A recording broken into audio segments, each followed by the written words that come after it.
అర్ధరాత్రి నేను అడుగుతా ఉన్నా, మీరు ఒకటి ఆలోచన చేయండి. శుక్రవారం సెంట్రల్ యూనివర్సిటీ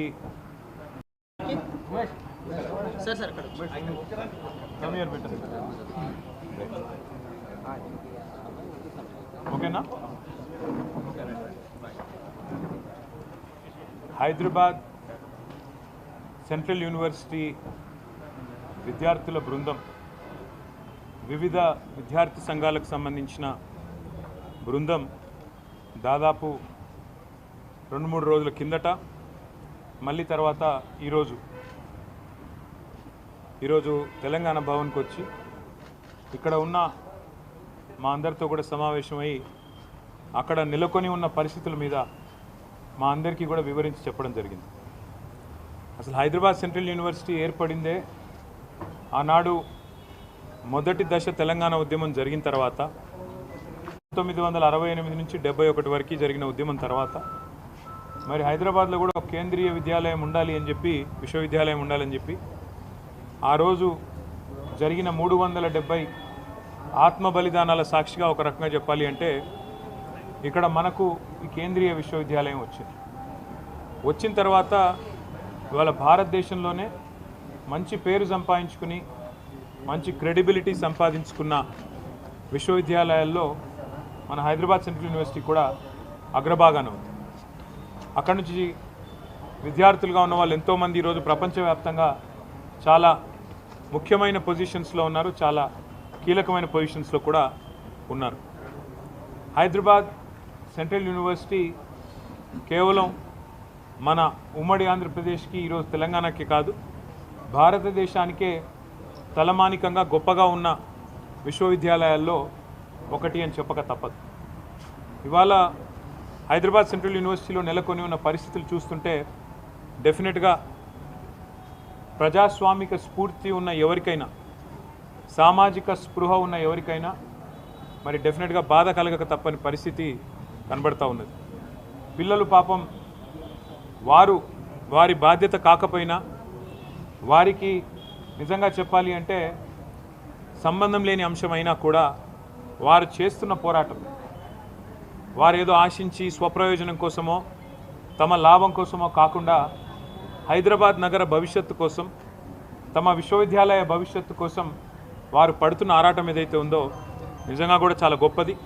ఈ మధ్యకాలంలో కొత్త తరం పిల్లల్లో పోరాట స్ఫూర్తి తగ్గిందేమో అని అప్పుడప్పుడు మేము కొద్దిగా ఉద్యమం నుంచి వచ్చిన వాళ్ళం అప్పుడప్పుడు బాధపడుతూ ఉంటాం. కానీ అదేమీ కాదు, సరైన సందర్భం వచ్చినప్పుడు, సరైన ఇష్యూ ఉన్నప్పుడు తప్పకుండా మేము గొంతు విప్పుతాము అని చెప్పి వాళ్ళ హైదరాబాద్ సెంట్రల్ యూనివర్సిటీ పిల్లలు చూపెడుతున్న తెగువ, వారి పోరాటానికి ముందుగా నేను సెల్యూట్ చేస్తూ వారికి హ్యాట్స్ ఆఫ్ చెప్తూ, నేను కాంగ్రెస్ పార్టీని, ముఖ్యంగా ఇక్కడున్న కాంగ్రెస్ ప్రభుత్వాన్ని సూటిగా ఒక 3-4 ప్రశ్నలు ఆ పిల్లల తరపున, మా పార్టీ తరపున కూడా అడుగుతా ఉంది. ఒకటి, ఇవాళ మీరు చేస్తున్న దాష్టీకం, మీరు చేస్తున్న అరాచకం గత 3 రోజులుగా వందల సంఖ్యలో బుల్డోజర్లను పంపి, వందల సంఖ్యలో అక్కడ హిటాచీ మెషిన్లను పంపి, వందల మంది పోలీసు వాళ్ళని పెట్టి ఎందుకు ఇంత ఆగం, ఇంత గందరగోళంగా అక్కడ ఉండే చెట్లను కొట్టేసి, అక్కడ ఉండే జంతువుల్ని తరిమేసి, అక్కడ ఏమీ లేదో అదంతా బంజరు భూమి అని చెప్పడానికి ప్రభుత్వం ఎందుకింత ఆరాటపడుతున్నది చెప్పాలని నేను కోరుతా ఉన్నాను. ముఖ్యంగా ఈ ప్రాంతం అంటే మొత్తం హైదరాబాద్ సెంట్రల్ యూనివర్సిటీ తీసుకుంటే దాదాపు 2600 ఎకరాలు దాటి విస్తరించి ఉన్న ఒక విశ్వవిద్యాలయం అది. మనం నిజంగా చెప్పాలంటే ఈ పశ్చిమ హైదరాబాద్ గత 10-15 ఏళ్లలో విస్తృతంగా పెరిగిపోయింది. అది మన గచ్చిబౌలి కావచ్చు, నానక్రామ్గూడ కావచ్చు, ఖాజాగూడ కావచ్చు, ఆ ప్రాంతం మొత్తం శేర్లింగంపల్లి దాకా, ఎక్కడికక్కడ ఇవాళ కోకాపేట దాకా విస్తృతంగా ఒక కాంక్రీట్ జంగల్గా మారిపోయిన పరిస్థితి. అక్కడ నిజంగా చెప్పాలంటే ఇప్పుడు జరుగుతున్న కన్స్ట్రక్షన్ బహుశా భారతదేశంలో ఏ నగరంలో ఇంత స్మాల్ ఏరియాలో అంత పెద్ద ఎత్తున కన్స్ట్రక్షన్ ఎక్కడ కూడా జరగడం లేదు. ఇది వాస్తవం. అక్కడ మా గవర్నమెంట్ ఉన్నప్పుడు కూడా మరి 57-56 అంతస్తుల బిల్డింగ్లకి మేము కూడా పర్మిషన్లు ఇచ్చిన మాట కూడా వాస్తవం. ఇవాళ అక్కడ జరుగుతున్న నిర్మాణం కొన్ని లక్షల కోట్ల స్క్వేర్ ఫీట్ల నిర్మాణం అక్కడ జరుగుతూ ఉంది. ఒక కాంక్రీట్ జంగల్గా ఆ ప్రాంతం మొత్తం భవిష్యత్తులో మారబోతూ ఉంది. మిగిలి ఉన్న కొన్ని పాకెట్స్ ఎక్కడెక్కడైతే ఇంకా కూడా ఈ కాంక్రీట్ జంగల్గా మారకుండా పశ్చిమ హైదరాబాద్కి ఊపిరినిచ్చే ప్రాంతాలు ఏమన్నా ఉన్నాయి అంటే ఈ హైదరాబాద్ సెంట్రల్ యూనివర్సిటీ దాని చుట్టూన్న పరిసర ప్రాంతాలే నిజంగా చెప్పాలి అంటే ఒక లంగ్ స్పేస్ లాగా ఆ ప్రాంతానికి మిగిలింది ఏదైనా ఉందంటే ఇది మాత్రమే మిగిలింది. వాళ్ళ పిల్లలు ఎందుకు కొట్లాడుతున్నారు? ఒక ఎన్వైర్మెంటల్ ఇంపాక్ట్ అసెస్మెంట్ అనేది చేయకుండా ఎట్లా మీరు 400 ఎకరాలు ఇష్టం వచ్చినట్టు మీరు అమ్ముతారు? మీరు ఏ హక్కు ఉంది మీకు? ఏ మాత్రం ఇంపాక్ట్ అసెస్మెంట్ చేయకుండా, ఎన్వైర్మెంటల్ ఇంపాక్ట్ అసెస్ చేయకుండా, ఏ రకంగా పర్యావరణ మీద ఇంపాక్ట్ పడుతుంది అనేది చేయకుండా ఎట్లా చేస్తారు మీరు అని చెప్పి వాళ్ళు కొట్లాడుతున్నారు. రెండవది, ఆనాడు 2003 ఆ ప్రాంతంలో ఐఎంజీ భరత అనే కంపెనీకి ఆనాటి అప్పటి ప్రభుత్వం ఏదైతే భూమి కేటాయించిందో, ఎందుకు కేటాయించింది? ఆ ప్రాంతంలో స్పోర్టింగ్ ఇన్ఫ్రాస్ట్రక్చర్ క్రియేట్ చేస్తారని చెప్పి ఒరిజినల్గా ల్యాండ్ కేటాయించారు. అక్కడ క్రీడలకు సంబంధించి స్టేడియంస్ కానీ అకాడమీలు కానీ అట్లాంటివి మాత్రమే పెడతారని ల్యాండ్ ఇచ్చినారు తప్ప అక్కడ మళ్ళీ బహుళ అంతస్తుల మేడలు అంటే 50, 60, 70, 90 అంతస్తుల మేడలు కట్టమని, కోట్ల స్క్వేర్ ఫీట్లలో బిల్డింగులు కట్టమని ఆనాడు ఆ గవర్నమెంట్ ల్యాండ్ ఇవ్వలేదు. ఆ గవర్నమెంట్ ల్యాండ్ ఇచ్చింది అక్కడ క్రీడలకు సంబంధించిన అక్కడ వాతావరణ నిర్మాణం కోసం, ఒక ఇన్ఫ్రాస్ట్రక్చర్ నిర్మాణం కోసం కేటాయించారు. ఆ తర్వాత సరే ఆ కేసు, ఎందుకంటే ఆ కంపెనీయే ఫేక్ అని, డమ్మీ అనేది స్కామ్ అని, తర్వాత కాంగ్రెస్ గవర్నమెంటు 2004లో కోర్టుకు పోయింది.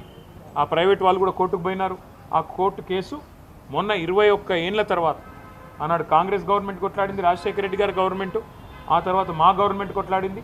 మొన్న ఫైనల్గా తీర్పు వచ్చింది. ఆ తీర్పును అనుసరించి ఇప్పుడు ప్రభుత్వం ఆ 400 ఎకరాలను అమ్మి 30,000 కోట్ల రూపాయలు సేకరించాలని లక్ష్యంగా పెట్టుకుంది. నేను ముఖ్యమంత్రి రేవంత్ రెడ్డి గారిని అడుగుతా ఉన్నా, కాంగ్రెస్ ప్రభుత్వాన్ని అడుగుతా ఉన్నా, మీకు ఆస్తులు అమ్మడం, అప్పులు తేవడం అనే మీ ఎజెండా ఏదైతే ఉందో, సరే అది మీరు ప్రభుత్వంలో ఉన్నారు, ప్రజలు నిర్ణయిస్తారు, అల్టిమేట్గా మీరు చేసేది తప్ప ఒప్ప.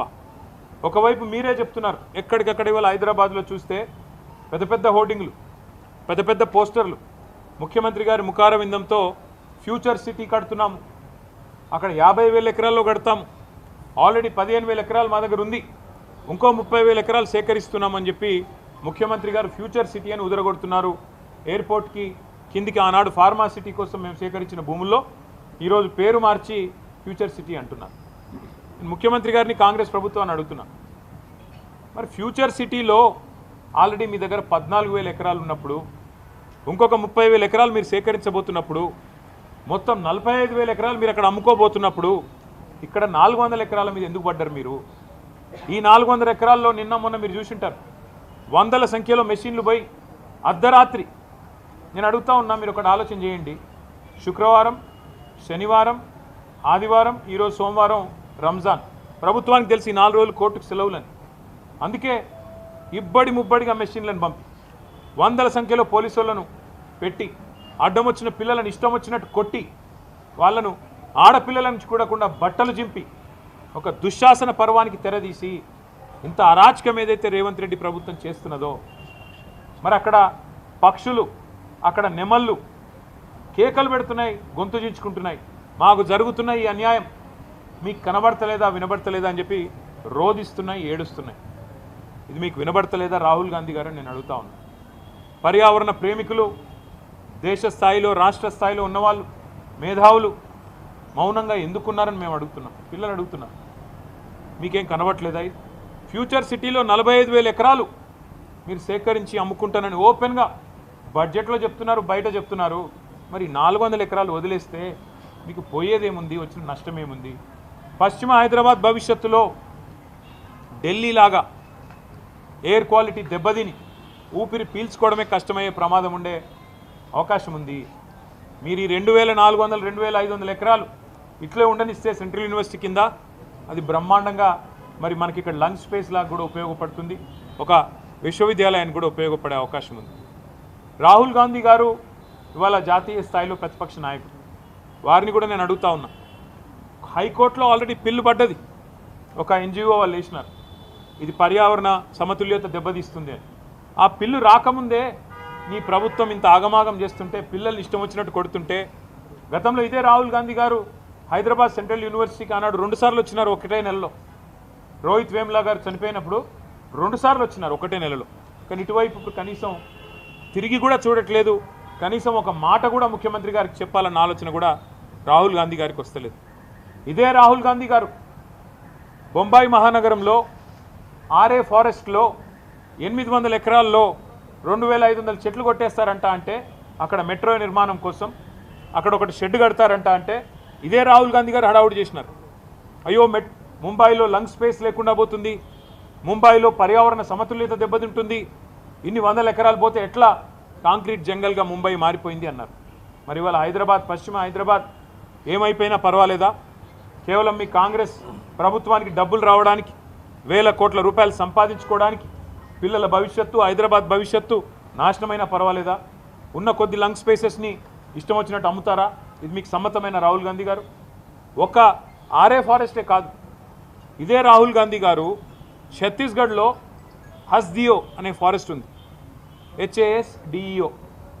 ఆ ఫారెస్ట్ని అక్కడున్న బీజేపీ ప్రభుత్వం అక్కడ మైనింగ్కి అవకాశం ఇస్తే ఇదే రాహుల్ గాంధీ గారు గొంతు చించుకున్నారు. పర్యావరణం దెబ్బతింటుంది, అర్జెంటుగా కాపాడాలా, దీన్ని రద్దు చేయాలా అని మాట్లాడినారు. మళ్ళీ ఇవాళ కాంగ్రెస్ పార్టీ గొంతు ఎందుకు పెగలట్లేదు? నేను ఈ పిల్లలందరికీ ఒక మాట ఇచ్చాను. ఖచ్చితంగా మా పార్లమెంట్ సభ్యులు 4వ తారీఖు దాకా ఏదైతే పార్లమెంట్ సమావేశాలు జరుగుతూ ఉన్నాయో, రాజ్యసభలో మా పార్లమెంట్ సభ్యులు ఈ అంశాన్ని ఖచ్చితంగా లేవనెత్తుతాం. ఖచ్చితంగా వారిని మరి అడుగుతాం, కేంద్ర ప్రభుత్వాన్ని కూడా అడుగుతాం, మీ స్టాండ్ ఏంది అని. ధర్మేంద్ర ప్రధాన్ గారిని అడుగుతాం, మీరు ఎందుకు జోక్యం చేసుకోవట్లేదని, కేంద్రం ఎందుకు పట్టించుకోవట్లేదని అడుగుతాం. కానీ ఇవాళ వాస్తవం ఏంది అంటే, రేవంత్ రెడ్డి గారు ఎలక్షన్ ముందే చెప్పారు, రియల్ ఎస్టేట్ అంటే రేవంత్ రెడ్డి, రేవంత్ రెడ్డి అంటే రియల్ ఎస్టేట్ అని. ఫస్ట్లో మనమే అప్పుడు జాగ్రత్త పడి ఉండాలి. ఎలక్షన్లు అయిపోయిన కొత్తలో, ఎలక్షన్ కంటే ముందో ఆ రోజు వచ్చిండు, అక్కడ ఫుట్బాల్ ఆడిండు హెచ్సియూకి వచ్చిండు, ఫుట్బాల్ ఆడిండు. అప్పుడే కన్ను పడ్డది భూముల మీద. ఇప్పుడు పిల్లల్ని ఫుట్బాల్ ఆడుతూ ఉన్నాడు, లెక్క చేయట్లేదు. నా డబ్బుల కోసం, మా కమిషన్ల కోసం ఏదైనా సరే, పిల్లలు చచ్చినా సరే, ఏదేమైనా సరే, కానీ నేను వదిలిపెట్టను అన్నట్టుగా రేవంత్ రెడ్డి వ్యవహారం ఉన్నది. మరి నేను అడుగుతున్నా, మీకు బాధ్యత లేదా రాహుల్ గాంధీ గారు? మీ ముఖ్యమంత్రిని నియంత్రించాల్సిన బాధ్యత, ప్రజాస్వామికంగా ఉండాల్సిన బాధ్యత, ప్రజాపాలన అన్నప్పుడు అందులో కొద్దిగా ప్రజాస్వామిక స్ఫూర్తి ఉండాలని